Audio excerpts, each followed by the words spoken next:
Estamos en marcha, continuamos nuestro recorrido, hoy abordando el tema de las tendinopatías así en genérico, aunque luego iremos profundizando en algunas de ellas, en aquellas que pueden ser más importantes, en aquellas que pueden tener una mayor afectación a las personas que sufren esta problemática. No hay que olvidar que, aunque luego nuestro invitado nos lo va a comentar más a fondo, que las lesiones de los tendones representan aproximadamente entre el 20 y el 30% de todas las lesiones a nivel deportivo sobre todo, pero también a nivel habitual, que nos afectan, que nos pueden afectar de hecho en la práctica, en nuestra vida cotidiana, y que tienen una gran incidencia negativa en profesiones que están muy relacionadas con nuestro sistema, con nuestro aparato, nuestro sistema musculoesquelético.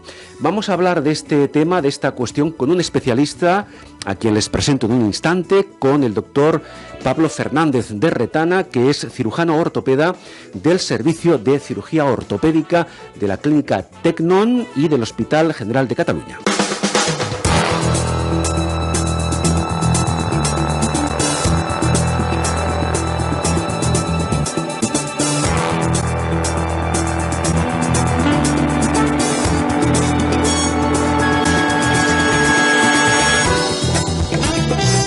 Doctor Fernández de Retana, buenos días. Buenos días, Carles. Buenos días y bienvenido. Claro, yo decía hace un momento, entre el 20 y el 30% aproximadamente de lesiones deportivas están producidas por tendinopatías. Al margen del deporte, a nivel de nuestra vida cotidiana, ¿el porcentaje es similar? Más o menos, para hacernos una idea. Bueno, el porcentaje es difícil concretar, pero yo me quedaría que son lesiones muy frecuentes. Muy frecuentes. Y en el deporte es normal que sea más frecuente todavía, claro, porque la mayoría de deportistas tienen por costumbre llevar el cuerpo al límite. Entonces la sobrecarga es lo que acaba generando estas lesiones. Y luego también hay una parte muy importante desde el punto de vista de frecuencia, que son las lesiones degenerativas. Estamos hablando de lesiones tendinosas que aparecen en gente que tienen sus 40, 50 años, que el tendón ha estado funcionando durante 50 años, 365 días cada año.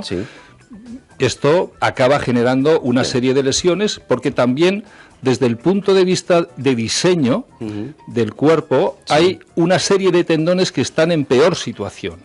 Claro, que son los que más estratégicamente están peor situados, de alguna forma, y soportan una mayor carga de trabajo, ¿no? Sería eso. Por ejemplo, el Aquiles es un tendón que al estar caminando en bipedestación y no caminar a cuatro patas, este tendón estaba preparado para caminar a cuatro patas.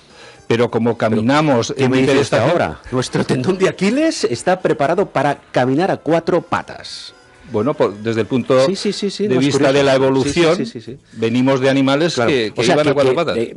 Perdone, es un tendón que no ha evolucionado a lo largo de miles de años, más o menos. Bueno, ha evolucionado porque nosotros caminamos en bipedestación, somos pues como uno de las cumbres de la evolución. Claro. No hay muchos animales que vayan en bipedestación. Realmente no, claro. Bueno, sí, todavía quedan los chimpancés en algún momento, pero también están acostumbrados a ir a cuatro patas. Pero de todas formas... No, pero es curioso, por eso se lo preguntaba. El problema de muchos tendones, como es el Aquiles, como es el supraespinoso, en el tema... Este es menos conocido, el supraespinoso es menos conocido. El supraespinoso, pero es muy frecuente en gente ya de cierta edad. Es una lesión que aparece en el hombro porque nosotros utilizamos el hombro para usar la mano. Y entonces esto hace que trabaje de forma diferente a el apoyo que tendría en un animal de 4 patas, ¿no? En todo caso, antes de continuar, porque es importante situarnos ya desde buen principio con los conceptos muy claros.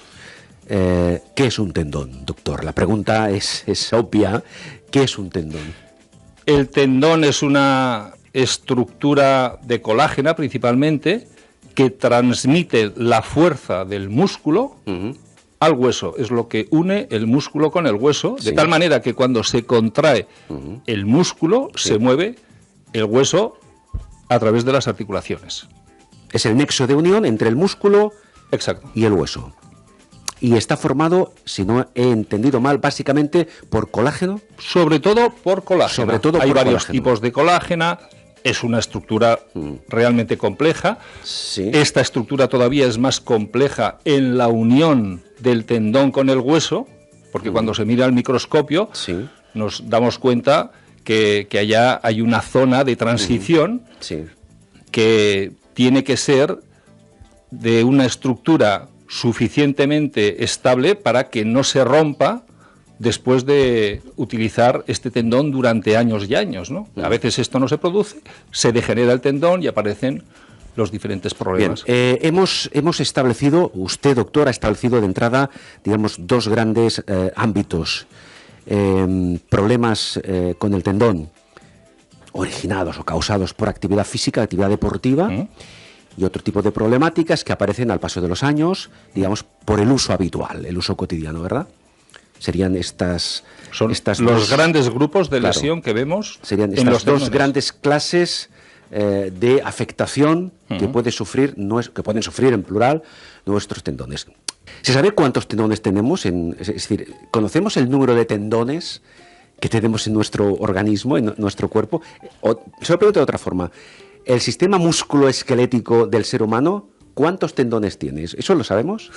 Lo sabemos, sí. Pero yo ahora no sé el número exacto porque hay tantos, imagínate. Claro, era curiosidad, simplemente para tener una referencia más o menos sobre el número de tendones. Pero unos cuantos, por lo menos. Unos cuantos. A ver, ahora si empiezo a contar los... No se preocupe, no. Mira, los tendones que pasan por el tobillo, que quizás es una de las zonas que mejor conozco, pues son el Aquiles, uno, que además es el más gordo del organismo, bueno, luego está... Y el más popular, por aquello del tendón de Aquiles, de donde viene su nombre, precisamente. Ahí está, el que conozca un poco pues la historia de Homero, exactamente, pues sabrá de qué va esto, ¿no? Y por qué pues era Aquiles...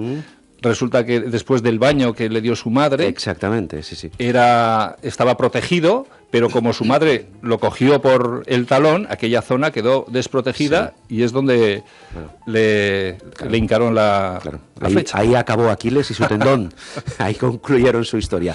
Bien. Te estaba diciendo los tendones... No tiene más importancia, es simplemente por tener una referencia. Entonces, vamos a ver, la principal problemática que puede sufrir un tendón en nuestro sistema musculoesquelético, ¿cuál es? ¿Por qué se afecta un tendón? ¿Por qué deja de funcionar correctamente? ¿Por qué provoca problemas en la práctica a nivel del sistema, insisto, musculoesquelético? Un tendón es como una especie de cuerda que transmite la fuerza del músculo al hueso. Esto ya lo hemos dicho. Sí, correcto. Esta cuerda tiene una serie de estructuras que puede soportar una fuerza determinada. Si nosotros aplicamos más fuerza que la que puede soportar, este tendón se puede romper. Se puede romper así ya de entrada. Se puede romper de entrada. Y de hecho, hay lesiones tendinosas que aparecen en futbolistas que son roturas tendinosas de inserción. Sí. Pero además, este tendón puede degenerar, puede tener lesiones degenerativas. Por impactos repetidos, por sobreuso. Por microlesiones debido al sobreuso. Sí. Por la edad, por lo que sea. Sí. Y la resistencia es menor. Va disminuyendo con el paso del tiempo. Le estamos pidiendo a un tendón una serie de solicitaciones que aguante ciertas fuerzas. El tendón llega un momento que no aguanta y empieza un proceso de reparación que genera el organismo para solucionar estas pequeñas lesiones que se producen, y al final esto acaba generando dolor y acaba generando pues pequeños quistes, y a veces con el paso del tiempo aparecen incluso roturas de los tendones. Por tanto, deduzco, doctor, de sus palabras que es más frecuente que exista, que se diagnostique el proceso degenerativo del tendón X, de cualquiera de los tendones de nuestro sistema musculoesquelético, que no la rotura. Es menos frecuente la rotura que no la degeneración, ¿o no? La degeneración es muy frecuente, incluso yo diría que es habitual. Claro. Incluso normal, por el paso del tiempo, ¿no? Supongo. El proceso degenerativo, todos tenemos los dientes con los años degenerados, tenemos el ojo peor, tenemos la piel. El problema es que envejecemos y no tendríamos que envejecer, así no tendríamos problemas ni de tendones, ni digestivos, de ningún tipo. Entonces el proceso degenerativo con la edad es normal, pero hay gente que tiene este proceso antes porque igual ha hecho una sobreutilización del tendón. Que es el tema de los deportistas, por ejemplo. El caso de los deportistas, y después también hay una serie de alteraciones que pueden generar la lesión tendinosa, como es, por ejemplo, un mal entrenamiento. Claro. Ser deportista es algo, pues yo diría, como muy irresponsable por parte de aquel que hace deporte, sobre todo a nivel profesional, y se tiene que pensar que tan importante como la práctica del deporte es el entrenamiento. Bueno, yo supongo, doctor, que los deportistas profesionales cuidan mucho este aspecto porque la mayoría de ellos tienen su entrenador personal, tienen su fisioterapeuta, etcétera. El problema, creo yo, que estriba más en los deportistas aficionados que entrenan a veces mucho y mal. Bueno, puede ser eso, ¿no? Pensando que los deportistas profesionales que ya tienen pues sus pautas de entrenamiento, sus fisioterapeutas, etcétera, estos tienen lesiones. Todos conocemos las lesiones que tienen los futbolistas, los jugadores de básquet. Imagínate las lesiones que puede haber. Claro, los que no somos profesionales, que entrenamos fatal, pisamos fatal, entrenamos más horas de las que nos corresponde, en fin, un desastre. Bueno, la lesión típica es deportista de 40, 50 años que le gusta jugar a fútbol, por ejemplo, y juega solo el fin de semana. Que yo les digo, si quieres jugar a fútbol, tienes que entrenar los durante la semana. Los típicos partidos de solteros contra casados del fin de semana, que además acaban el partido y luego hacen la revancha. Y repiten el partido, claro, eso es fatal. Pues siempre acaba alguno pues con un Aquiles roto, o con un gemelo roto, o con alguna lesión. Bueno, ¿y qué me cuenta usted de los corredores? Bueno, el que ahora que corre, está por ejemplo, running, que todo el mundo hace running o trae running, pues seguramente en su consulta habrá visto muchísimos casos, muchas lesiones. Sobre todo de Aquiles, sobre todo en este caso. Bueno, lesiones de Aquiles, hay también lesiones en los isquiotibiales. Hay múltiples lesiones. Claro, pero, por ejemplo, el tema de los isquiotibiales, una lesión a nivel de isquiotibial, ¿tiene que ver con el tendón o no? También. ¿Puede tener relación con el tendón? También los isquiotibiales son los músculos que están en la zona posterior del muslo, y en la parte más proximal hay unos tendones que son los isquiotibiales que unen el músculo a la pelvis. Estos son unos músculos que van desde la pelvis hasta la rodilla. Y se pueden lesionar tanto arriba, en la zona proximal, como en la zona distal. Digamos, en las dos zonas de inserción. Claro. En medio está el músculo, arriba hay tendón, abajo hay tendón. Bien. Ya ven ustedes que los tendones son mucho más importantes de lo que pensamos. Hacemos una pequeña pausa, doctor, y seguimos profundizando un poquito más, porque hay que ver, hay que descubrir qué podemos hacer, qué es aquello que está en nuestras manos para preservar, digámoslo así, la salud de nuestros tendones.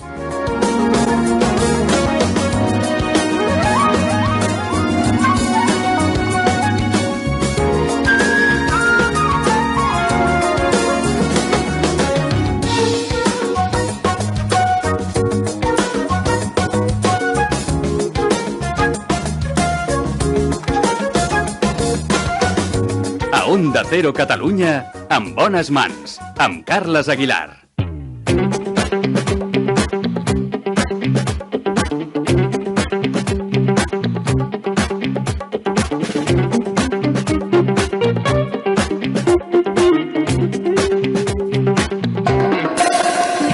Seguimos en Bones Mans con nuestro invitado, con el doctor Pablo Fernández de Retana, hablando sobre tendinopatías a diferentes niveles, la importancia de los tendones, la importancia que tiene preservarlos. Por cierto, y hablando de este tema, ¿nosotros podemos hacer algo, algo que esté de nuestra parte para preservar el hecho de sufrir futuros problemas en nuestros tendones? ¿Qué deberíamos hacer?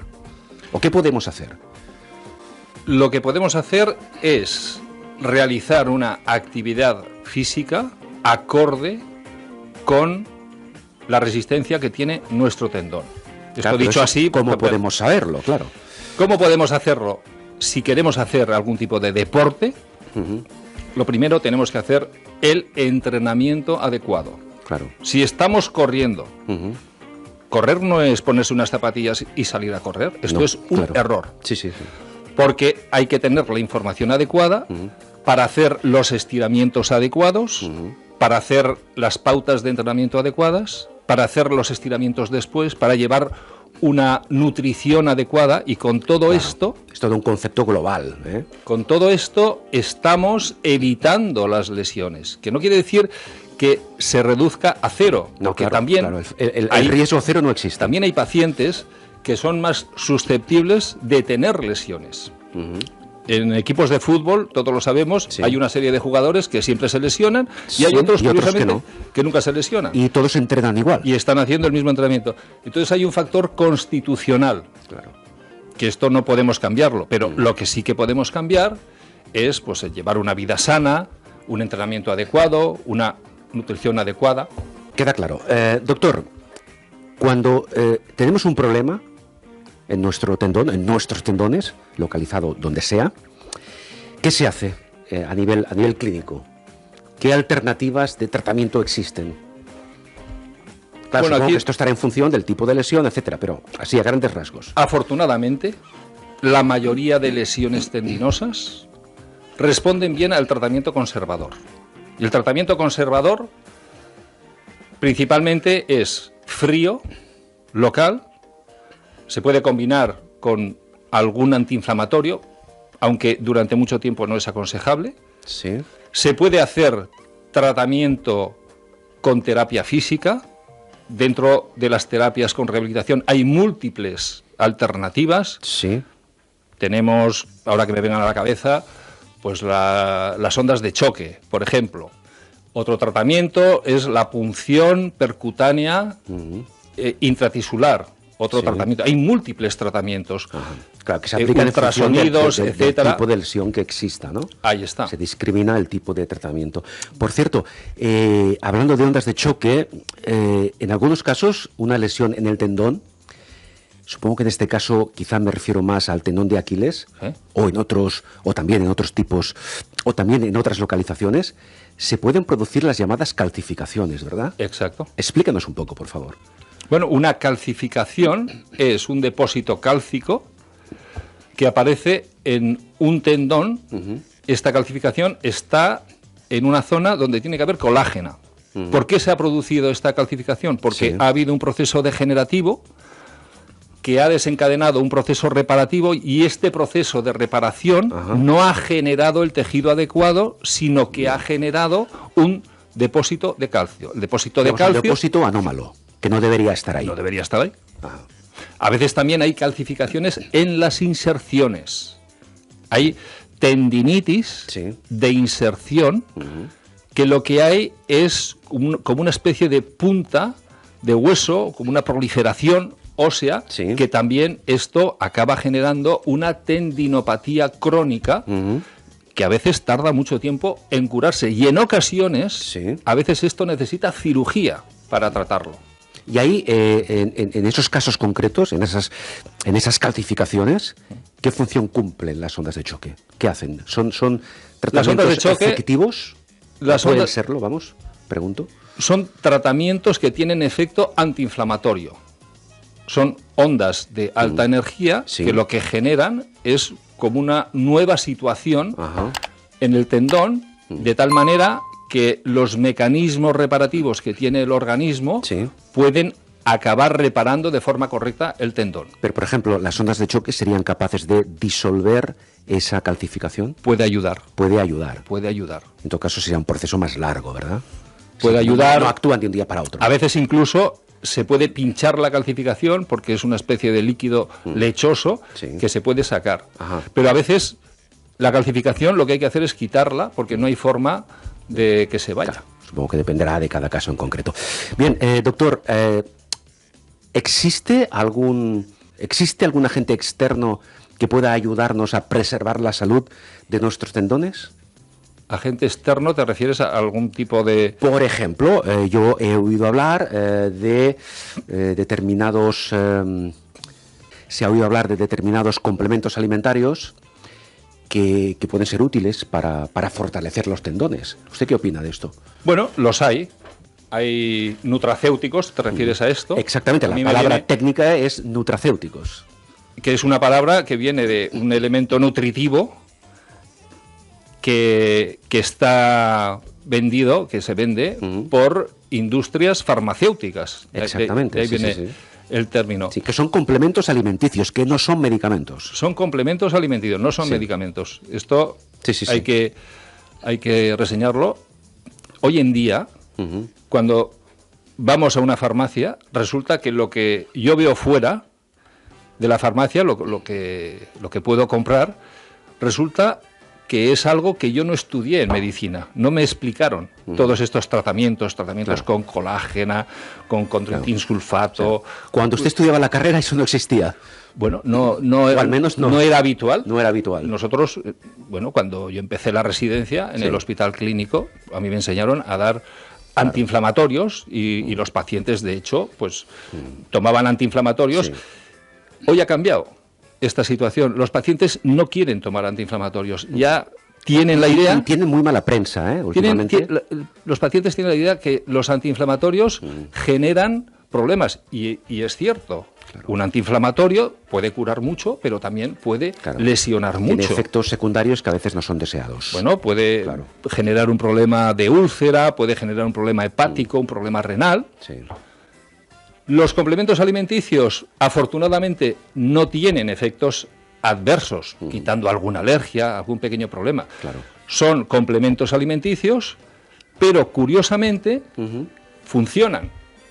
Se han hecho estudios, ensayos clínicos, y cuando se comparan estos nutracéuticos con otros tratamientos, el tratamiento con nutracéutico hay mejora, porque de hecho hay sustancias que se utilizan, como la cúrcuma, la mirra, la boswellia.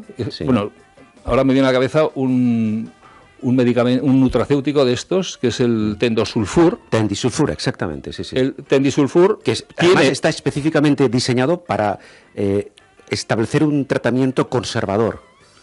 Pues tienen sustancias que tienen efecto antiinflamatorio, y son sustancias, la mirra, por ejemplo, la mirra nos suena de los reyes de Oriente.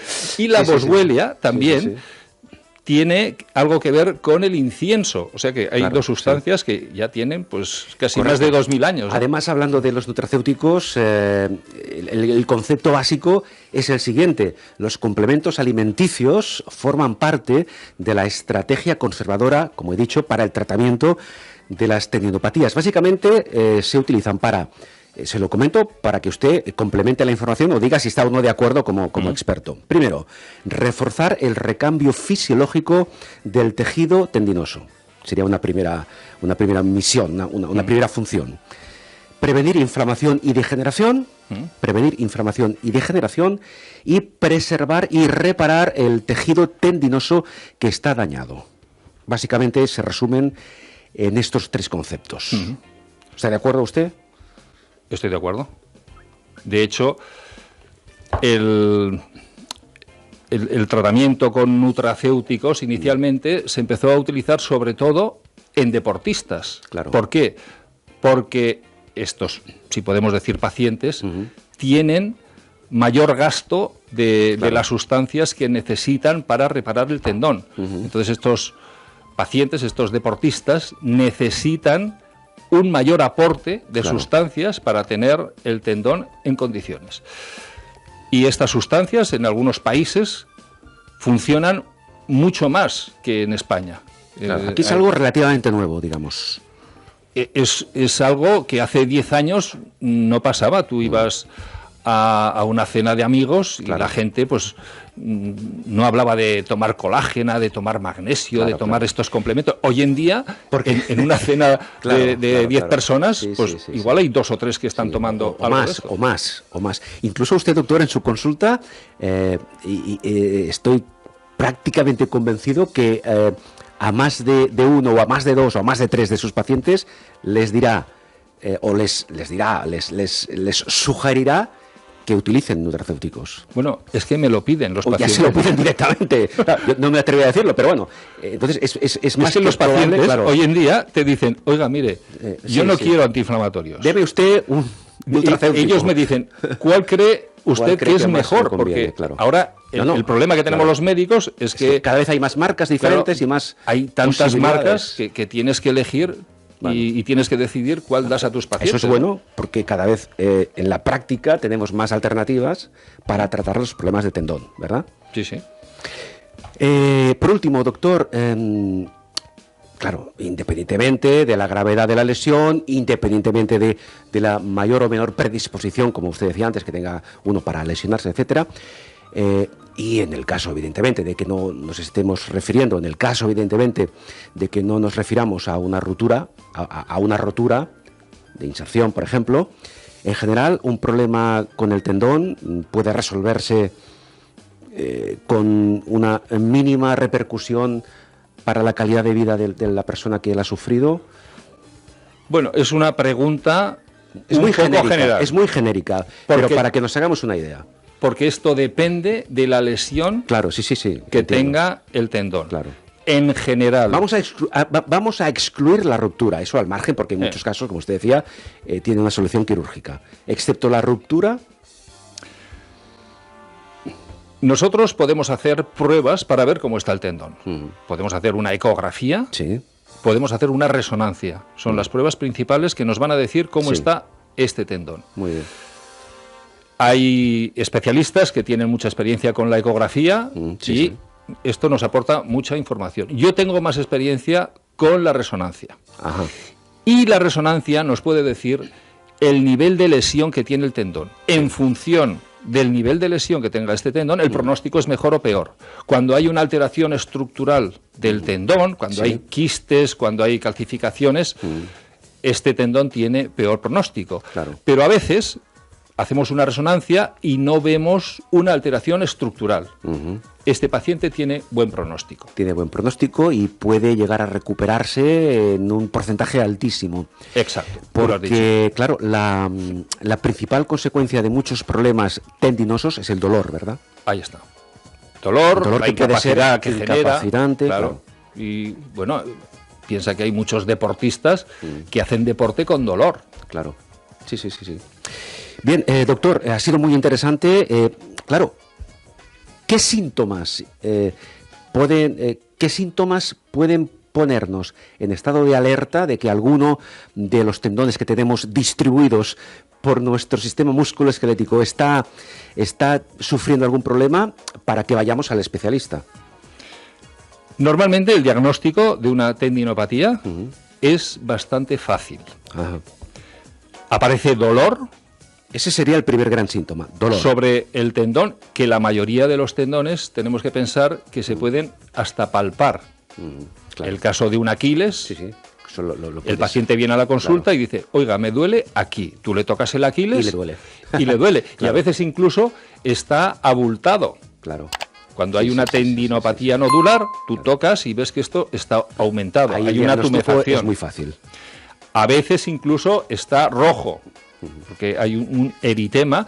A veces hay una especie de crepitación, es lo que se llama la tendinopatía crepitante, que tú tocas cuando se mueve el tendón y hay una crepitación que es como una especie de ruido de pisar nieve. Sí, entiendo, sí. Y como la mayoría de los tendones se pueden tocar, esto es bastante fácil de diagnosticar. En todo caso, hay más problema. El dolor es el primer síntoma. Sí, el dolor. Los si pacientes tenemos vienen por dolor en el tendón y no se nos va en ¿cuántos días? ¿En una semana, por ejemplo? Bueno, si se va en una semana, ya estamos tranquilos, ¿no? Pero si no se nos va, me refiero, si es un dolor persistente, ¿cuándo nos recomienda usted que vayamos al médico? Bueno, al médico lo aconsejable es ir cuando hay dolor en un tendón, porque entonces podemos ver si aquello es agudo, si aquello pues es crónico.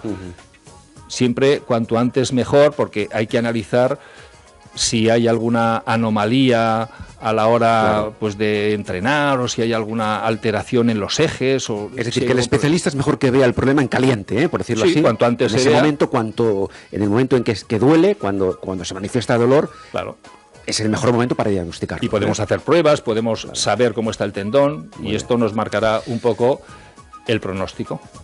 Doctor, pues yo creo que hemos dicho bastante, ¿no? ¿Hay alguna cosa más que quiera usted añadir antes de concluir? ¿Algún consejo final, alguna recomendación? No sé. Yo diría que lo mejor es prevenir, evitar... Eso es mejor, pero eso es más difícil muchas veces, ¿verdad?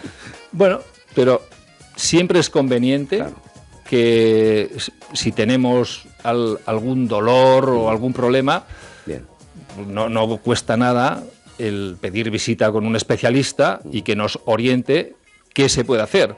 Poco se puede hacer cuando el tendón se ha roto. Claro, ahí no hay algunas dolencias, ahora me viene a la cabeza, lesiones en el pie, que porque se rompe un tendón, el pie se hunde y acaba generando un problema muy grave. Es decir, cuando el tendón ya se ha roto, en muchos casos la solución es quirúrgica. Ya en muchísimos poca casos. Solución ahí para el tendón. A veces hay que hacer lo que se llama una transferencia. Claro. Si nos adelantamos y colocamos unas plantillas adecuadas, nos evitamos esta rotura y nos evitamos que el pie se hunda. Por poner un ejemplo. Sí. Doctor, el especialista al que hemos de dirigirnos en caso de tener un problema tendinoso, ¿cuál es? Yo diría que al cirujano ortopeda. Al cirujano ortopeda, en principio. También es cierto que el médico rehabilitador tiene mucho que decir en el tratamiento de estas... pero yo me refiero al diagnóstico, para tener un primer diagnóstico. Puede ser el médico especialista, pero también hoy en día tenemos más a mano el médico de familia, que muchas veces está acostumbrado a diagnosticar estas lesiones y a tratarlas. Claro. Y en caso de duda, supongo que entonces lo deriva al especialista, ¿no? Ahí al paciente. Está. Pero un médico de familia con poca formación está capacitado para diagnosticar y para tratar estas lesiones. Doctor Fernández de Retana, muchísimas gracias. Hemos aprendido mucho sobre los problemas de tendones en nuestro sistema musculoesquelético y realmente creo que ha sido muy útil toda la información que nos ha facilitado. Muchísimas gracias. Gracias a vosotros. El doctor Pablo Fernández de Retana es cirujano ortopeda del Servicio de Cirugía Ortopédica de la Clínica Tecnon y del Hospital General de Cataluña.